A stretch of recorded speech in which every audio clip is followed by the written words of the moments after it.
સો મિત્રોને જય સિયારામ। આજે આપણે શીખવાના છે કે અંકોનો ઉપયોગ કરીને સૌથી નાનામાં નાની સંખ્યા અને સૌથી મોટામાં મોટી સંખ્યા કેવી રીતે બનાવી શકાય એ આપણે જોવાના છે। તો વિગત આ પ્રમાણે છે કે નીચેના અંકોનો ઉપયોગ કરી 4 અંકની નાનામાં નાની અને મોટામાં મોટી સંખ્યા લખો। બરાબર, તો આપણે અહીં ધ્યાન આપો કે અહીં આપણે 4 અંકની સંખ્યા બનાવવાની છે। તો સૌથી પહેલી રકમ છે 1, 5, 8 અને 3। આ દરેક વચ્ચે અલ્પવિરામ કરેલ છે। બરાબર, તો સૌથી પહેલાં આપણે સૌથી નાની સંખ્યા લખીએ। તો નાની સંખ્યા આ પ્રમાણે લખીએ કે નાની સંખ્યા। હવે આપણે જાણીએ છીએ કે નાની સંખ્યા એટલે કે જે અંક સૌથી નાનો હોય તે અંક સૌથી પહેલાં આવશે। તો એમાં જુઓ તો સૌથી નાનો અંક કેટલા છે? 1 છે, તો 1 આવશે। ત્યાર પછી એનાથી થોડોક મોટો 3, ત્યાર પછી એનાથી થોડો મોટો તો 5 અને લાસ્ટમાં કેટલો આવશે? 8। બરાબર, તો આ પ્રમાણે આપણી સૌથી નાની સંખ્યા મળે છે 1358। હવે આપણે લખીએ મોટી સંખ્યા। તો મોટી સંખ્યા એટલે કે આપણે જાણીએ છીએ કે જે અંક સૌથી મોટો હોય તે અંક પહેલાં આવશે। તો 8 એ સૌથી મોટો અંક છે આમાં, તો 8 આવશે। એનાથી થોડો અંક નાનો કયો છે? 5 છે, 5 આવશે। થોડો નાનો 3 અને સૌથી નાનો 1। તો આ પ્રમાણે સૌથી મોટી સંખ્યા બનશે 8531। બરાબર, ત્યાર પછી 2 નંબરનું જોઈએ 9, 7, 8 અને 6। આ પ્રમાણે રકમ લીધી છે। તો નાની સંખ્યા આપણે લખીએ કે નાની સંખ્યા, તો સૌથી નાનો અંક કેટલો છે? 6 છે।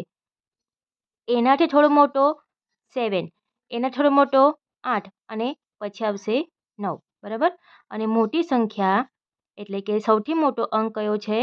9 છે।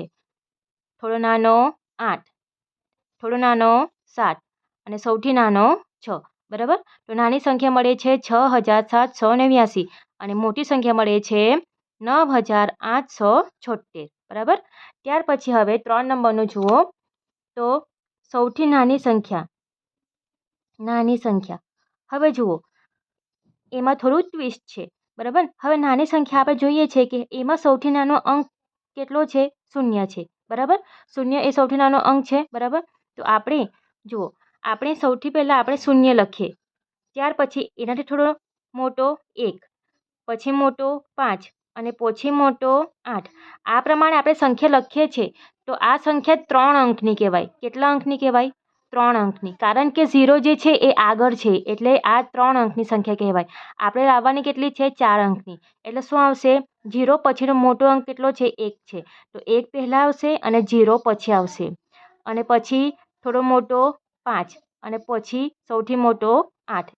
તો આ આપણી 4 અંકની સંખ્યા છે અને આ જે આપણી જે છે એ 3 અંકની સંખ્યા છે। તો જવાબ શું આવશે? 1058।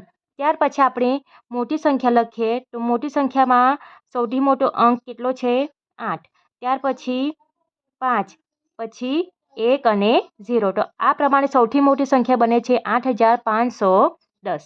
બરાબર, ત્યાર પછી 4 નંબરનું જોઈએ 9008। બરાબર, તો આમાં આપણે નાની સંખ્યા લખીએ તો નાની સંખ્યા પ્રમાણે અહીં 2 0 છે, તો 9 અને 8માં 8 નાનો છે। બરાબર, એટલે કે 8 પહેલાં આવશે, ત્યાર પછી 0, 0 અને પછી આવશે 9। બરાબર, તો આ પ્રમાણે આપણી નાની સંખ્યા મળે છે। હવે આપણે મોટી સંખ્યા લખીએ તો મોટી સંખ્યા બરાબર, મોટી સંખ્યા સૌથી મોટો અંક કેટલો છે? 9, ત્યાર પછી નાનો 8, પછી આવશે 0, 0।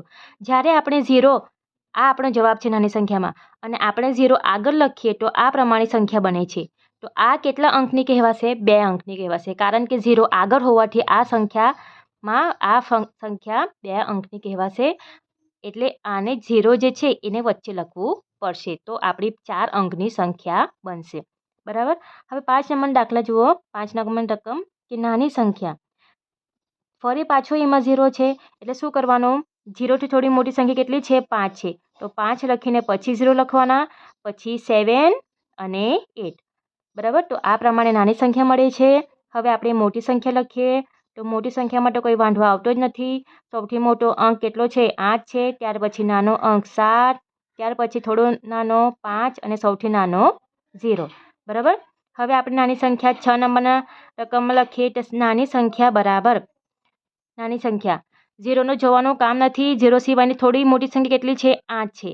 તો 8 લખવાનું, પછી 0 લખીશ, પછી 9 અને 9. બંને સંખ્યા સરખી છે 9 9, તો 9 9 પાછળ આવશે. બરાબર. ત્યાર પછી આપણે મોટી સંખ્યા લખીએ. તો મોટી સંખ્યામાં 9 અને 9 બંને સરખા છે, તો બંને 9 9 આવશે, પછી 8 આવશે અને પછી 0 આવશે. તો આ પ્રમાણે આપણી મોટી સંખ્યા અને નાની સંખ્યા મળે છે. બરાબર. ત્યાર પછી આપણે બે જે રકમ છે એ લખી લઈએ અને જોઈ લઈએ. તો 7 નંબરની રકમમાં નાની સંખ્યા આવશે, એકદમ ઇઝી છે. સૌથી નાનો અંક 6 છે. ત્યાર પછી 7 જે છે એ 2 વખત છે અને ત્યાર પછી આવશે 8. અને મોટી સંખ્યા કઈ આવશે?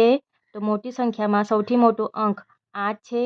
ત્યાર પછી 2 વખત 7 આવશે અને પછી આવશે 6. બરાબર. ત્યાર પછી 8 નંબરની રકમમાં નાની સંખ્યા શું આવશે? તો સૌથી નાનો અંક તો 0 છે, પરંતુ 0 આગળ લખીશું તો 3 અંકની સંખ્યા બનશે. તો 0 પછીનો થોડો મોટો અંક 2 આવશે, તો 2. ત્યાર પછી 0, પછી 3 અને પછી લાસ્ટમાં આવશે 8. અને મોટી સંખ્યામાં સૌથી મોટો અંક શું છે? તો સૌથી મોટો અંક 8 છે. ત્યાર પછી થોડો નાનો અંક 3, પછી નાનો 2 અને સૌથી નાનો 0. તો આ પ્રમાણે આપણને નાની અને મોટી સંખ્યા મળે છે. બરાબર. વિડીયો પસંદ આવ્યો હોય તો વિડીયોને જરૂરથી લાઇક કરજો, તમારા મિત્રોમાં શેર કરજો, ચેનલને સબસ્ક્રાઈબ કરતા રહેજો. મળીએ આપણે નવા વિડીયોમાં. સૌને જય સિયારામ.